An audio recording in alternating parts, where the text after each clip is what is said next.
بسم اللہ الرحمن الرحیم۔ ماہ مبارک رجب اور رجب کی 27ویں شب، خداوند متعال کی شکر گزار ہیں، پروردگار نے ہمیں یہ توفیق عطا فرمائی کہ اس دن میں آپ کی خدمت میں حاضر ہوں اور خداوند متعال کا ذکر کریں اور ان کا ذکر کریں جن کا خود خدا ذکر کرتا ہے۔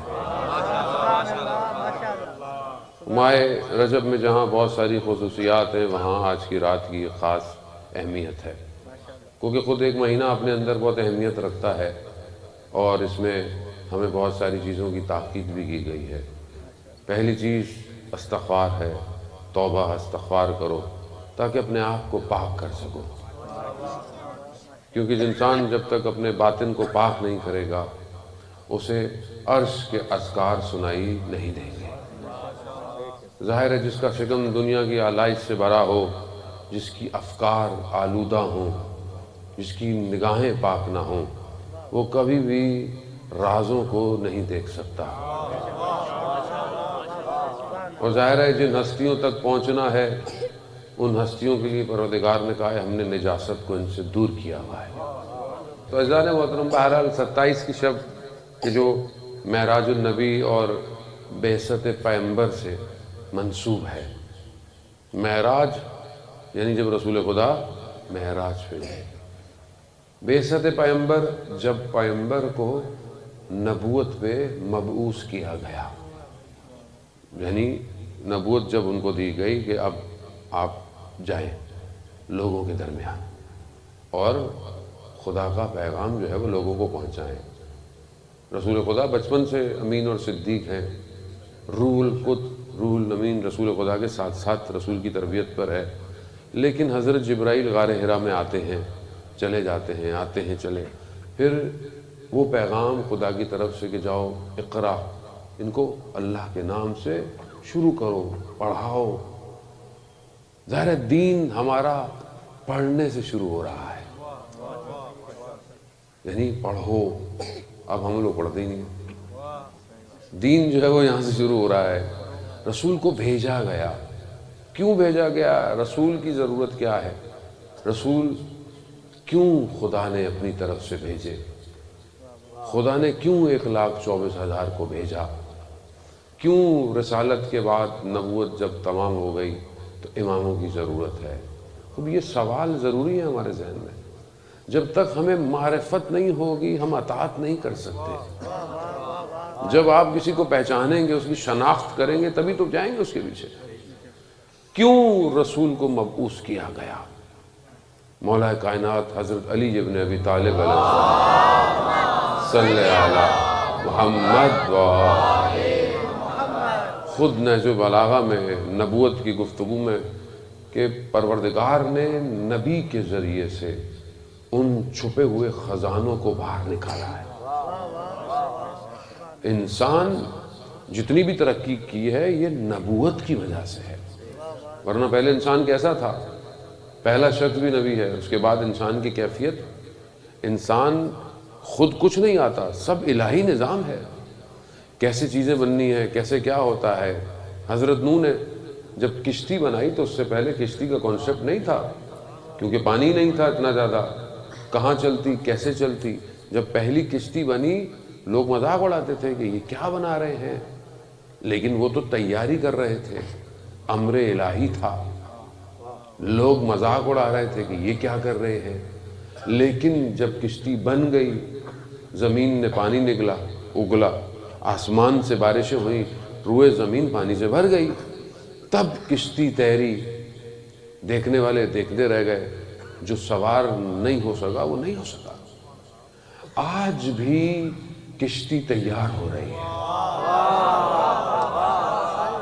آج بھی کشتی تیار ہو رہی ہے۔ لوگوں کو سمجھ میں نہیں آ رہا، لوگ کہتے ہیں کہ بھئی آپ کس کی باتیں کرتے ہیں، امام کی باتیں کرتے ہیں، ظہور کی باتیں کرتے ہیں، حکومت کی باتیں کرتے ہیں۔ خوب کشتی تیار ہو رہی ہے، ہو سکتا ہے کسی کو سمجھ میں نہیں آ رہا، ہو سکتا ہے کوئی سامنے سے گزر رہا ہے دیکھ رہا ہے، لیکن کامیاب وہی ہوگا جو سوار ہوگا۔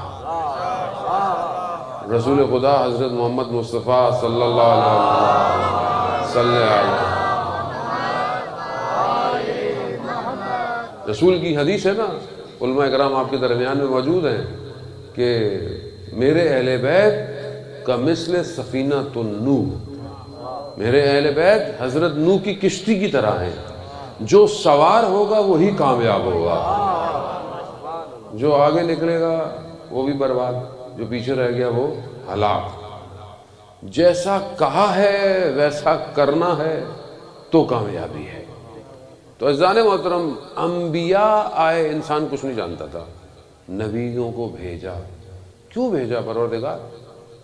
مطلب باقی بھی تو مخلوقات ہے، ان کو تو ضرورت نہیں ہے، وہ تو ویسے ہی چل رہی ہیں، ان کو تو نبیوں کی ضرورت نہیں ہے، تو انسان کو بھی ایسی بنا دیتا. کہا کہ نہیں، انسان کو میں نے بہترین طریقے سے خلق کیا ہے، انسان میرا خلیفہ ہے روئے زمین پر، انسان ہی کے لیے میں نے پوری کائنات بنائی ہے.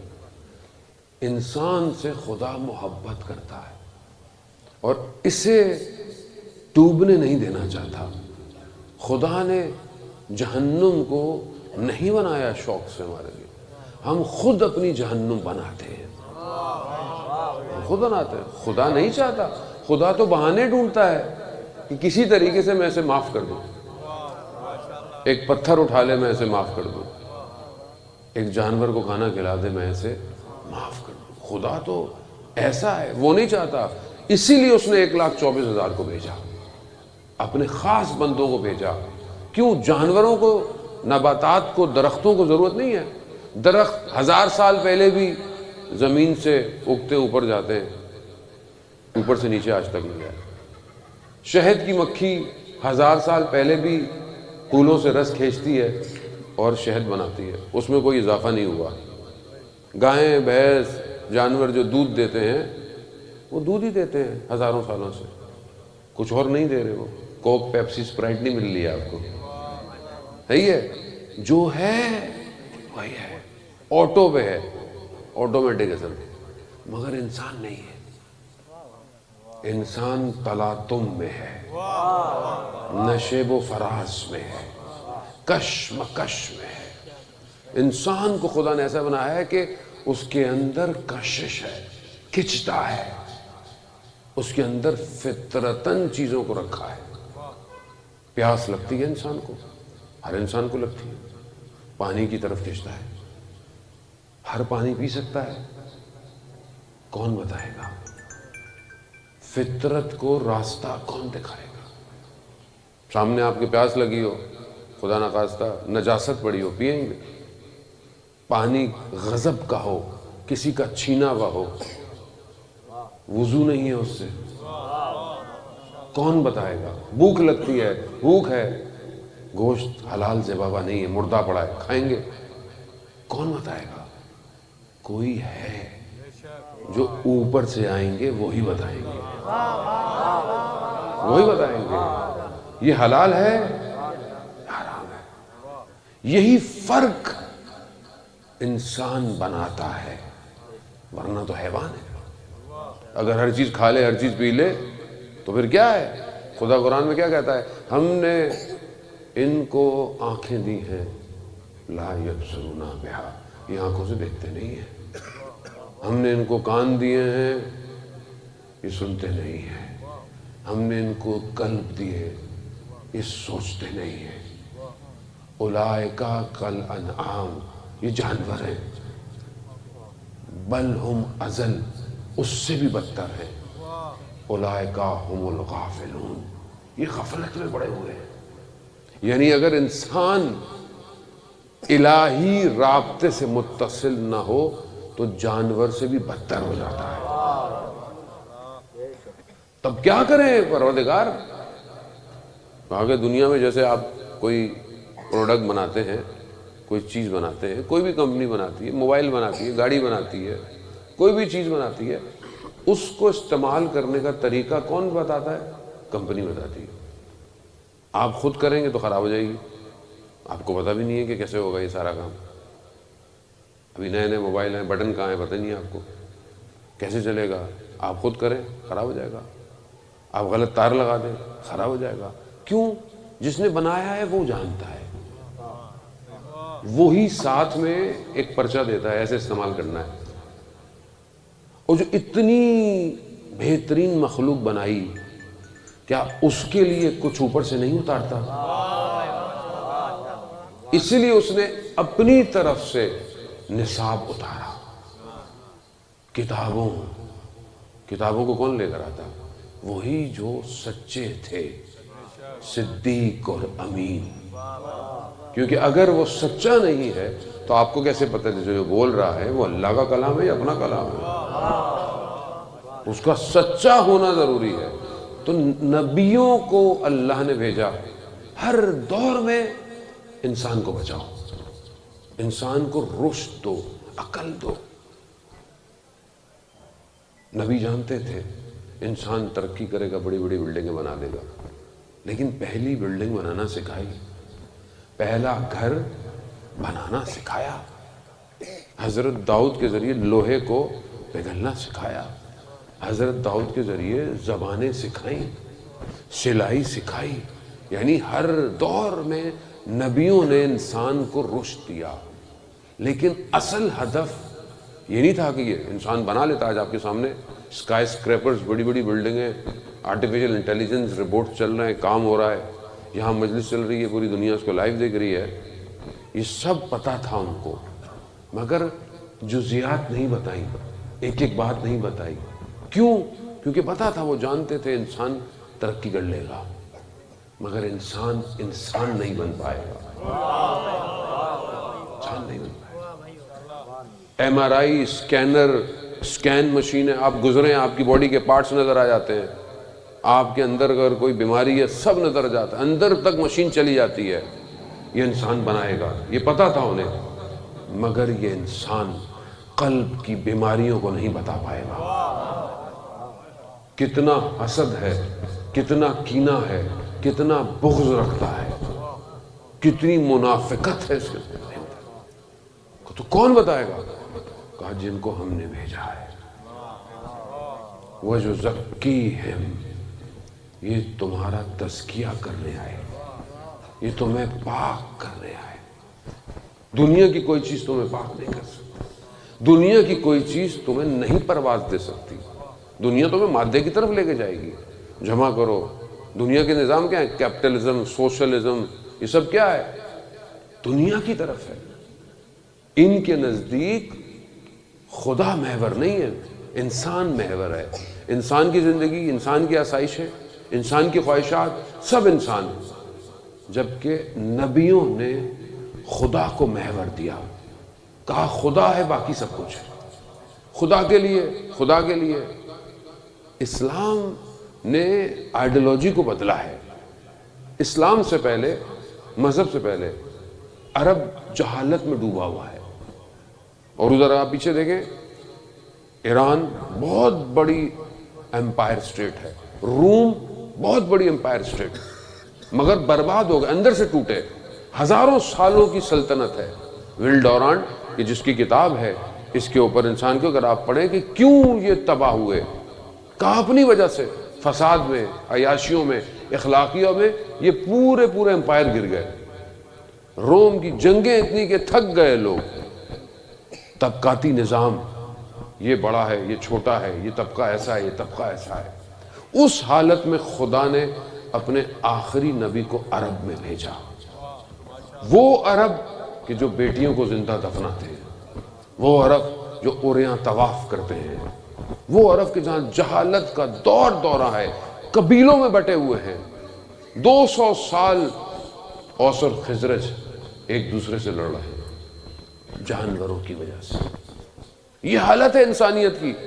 اس عالم میں خدا نے اپنے محبوب کو اتارا, اور اس محبوب نے ان کو بدل دیا. وہ جو سورج کے نکلنے سے صبح اپنی شکم کو دیکھتے تھے کہ اب ناشتے کا ٹائم, جب سورج درمیان میں پہنچتا تھا تو کھانے کا ٹائم, جب غروب ہوتا تھا تو بھی کھانے کا ٹائم, ان کی نگاہوں کو بدل دیا. اسلام نے آ کر سورج نکلا, کہا فجر کے سجدے کرو, ظہر ہوئی کہا زہرین کے سجدے کرو، مغرب غروب میں عشاء کے سجدے کرو۔ کتنا بدل دیا انسان، جو شکم پہ تھا اسے توحید پرست بنا دیا۔ یہ نبیوں کا کام تھا، نبیوں کو اس لیے بھیجا خدا تاکہ یہ کمال پہ پہنچے۔ یہی وجہ ہے کہ اگر آج ہم انسانیت سے دور ہیں، ہم تعلیمات اسلام سے دور ہیں۔ اسلام کیا چاہتا تھا کہ ایک ایسا معاشرہ قائم ہو جہاں لوگ ایک دوسرے سے محبت کریں، اخوت اخلاق کے ساتھ، گھر اچھے ہوں، کام اچھے ہوں، معاملات اچھے ہوں، اور کمال کی طرف خدا کی بندگی کرتے ہوئے آگے جائیں۔ دنیا کی کوئی یونیورسٹی انسان کو بندگی نہیں دے سکتی۔ یہ مکتب پیمبر ہے، یہی منبر رسول ہے جو انسان کو اس بندگی کی طرف لا سکتا ہے۔ دنیا تو آپ کو کہیں اور لے کے جا رہی ہے۔ پروردگار قرآن میں کہتا ہے وَمَا خَلَقْتُ الْجِنَّ وَالْإِنسَ، میں نے تمہیں خلق نہیں کیا سوائے اپنی بندگی کے، اپنی عبودیت کے۔ اب یہ انسان کیسے بندہ بنے، کیسے سیکریفائس کرے؟ وہ رسول کہ جہاں لوگ ایک دوسرے کے دشمن ہیں، وہاں رسول کے عاشق ہو گئے۔ ایک صحابی جو کہ جب بھی مسجد نبوی میں آتا ہے رسول کو دیکھتا ہے، رسول جانتے تھے کہ یہ مجھے دیکھنا چاہتا ہے، رسول کھڑے ہو جاتے تھے، جب وہ دیکھتا تھا تو چلا جاتا تھا۔ ایک دن اس نے کہا کہ میں آج مسجد میں جلدی آؤں تاکہ سب سے پہلے رسول کو دیکھوں۔ محبت، رحمت للعالمین، شافی محشر، پوری انسانیت کا عالم، ہمیں ہے اتنی محبت رسول سے، اس کا اظہار ہمیں اپنے وجود سے کرنا ہے۔ اظہار ہے، ہم تو رسول کے زمانے میں نہیں ہیں کہ ہم رسول کو دیکھیں، تو ہم رسول کے زمانے میں تو نہیں ہیں۔ جلدی پہنچا صبح، اس نے دیکھا کہ قدم بھی زیادہ نہیں ہے، اس نے بولا کہ آج تو میں رسول کو سب سے پہلے دیکھا۔ جیسے ہی اندر گیا تو کیا دیکھا؟ حضرت سلمان فارسی بیٹھے ہوئے ہیں۔ اب غصہ کہ سلمان آپ کہاں سے آئے؟ آسمان پھٹا، زمین سے نکلے؟ کہا قدموں کے تو نشان نہیں ہے۔ کہا میں نے اپنے قدموں کو رسول کے قدموں میں ضم کر دیا ہے۔ تبھی تو سلمان و منا اہل بیت، سلمان ہم اہل بیت میں سے ہے، بے عشق ہے رسول سے۔ بچے سلام میں پہل نہیں کر پاتے تھے رسول کو، رسول خود بچوں کو سلام کرتے تھے۔ مکہ مدینہ کے بچے جب بڑے ہوئے تو افتخار کرتے تھے کہ ہم وہ ہیں کہ جب ہم گلی میں سے رسول گزرتے تھے تو ہمیں گلے لگاتے تھے۔ رسول ایسا ہے۔ لوگوں نے کتنا ستم کیا مگر رسول نے معاف کر دیا۔ کیوں؟ کیونکہ خدا نے بھیجا ہی اس لیے تھا کہ ان کو ہدایت میں لے کے جاؤ۔ ہدایت، طائف میں تبلیغ پہ گئے، لہو لوہان پتھر مارے مگر رسول نے بد دعا نہیں دی، کہا شاید کوئی ایک شخص ہدایت پا جائے۔ تو ہمیں اپنے آپ کو پاک کرنا ہے، تخلیہ کرنا ہے۔ یہ مہینہ اس لیے ہے رجب کا، استغفار کرو، روزے رکھو، چند دن باقی ہیں۔ کل کے روزے کی بہت اہمیت ہے، 27 کا روزہ بہت اہمیت رکھتا ہے، کئی سالوں کی روزوں کے برابر ہے، 60-70 سال۔ آج کی رات کے اعمال 60 سال کی عبادت کی رات کے برابر ہیں۔ تو اگر تھوڑی سی زحمت کر لے انسان، 12 رکعتیں ہیں ٹوٹل پڑھ لے تو کوئی حرج نہیں ہے۔ ویسے انسان ساری رات جاگتا رہتا ہے، موبائل پہ پتہ نہیں کیا کیا دیکھتا رہتا ہے، تو بہتر ہے اپنے آپ کو دیکھ لے۔